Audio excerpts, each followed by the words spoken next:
Assalamualaikum warahmatullahi wabarakatuh. Perkenalkan, nama saya Musaitur Rohmah peserta KKNT 2021 kelompok 120. Di tengah pandemi seperti saat ini, kita dituntut untuk mengatur keuangan kita dengan sebaik mungkin.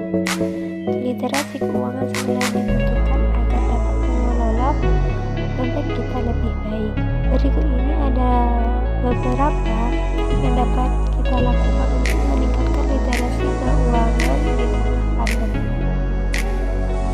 Yang pertama yaitu identifikasi peluang. Kita harus sadar bahwa waktu merupakan sumber daya berharga yang tidak dapat diperbarui. Oleh sebab itu, kita harus memanfaatkannya dengan baik.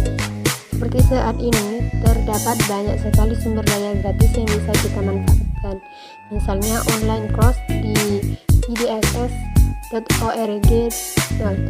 Banyak juga institusi pendidikan, badan pemerintah, dan perusahaan teknologi yang menyelenggarakan webinar atau seminar melalui internet yang tidak dipungut biaya.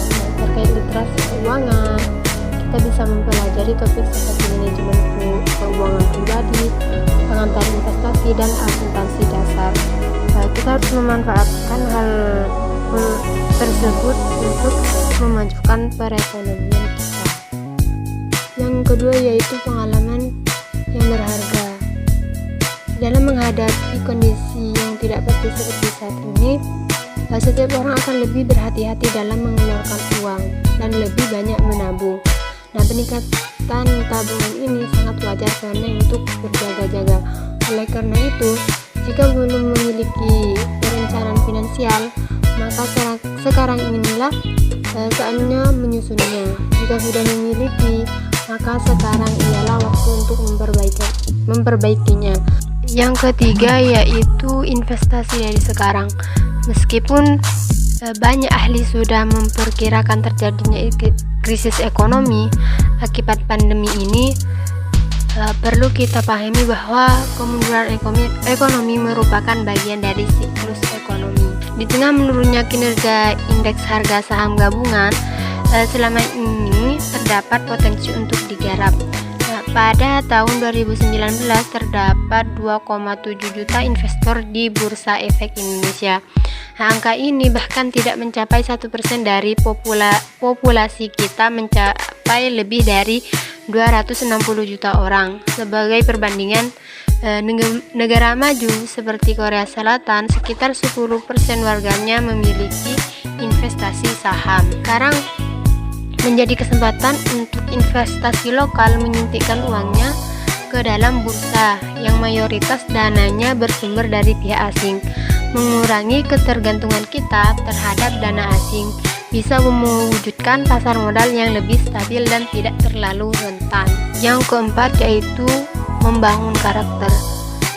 Percuma jika kita hanya memiliki wawasan dan pemikiran keuangan yang baik jika tidak diikuti dengan tindakan yang nyata.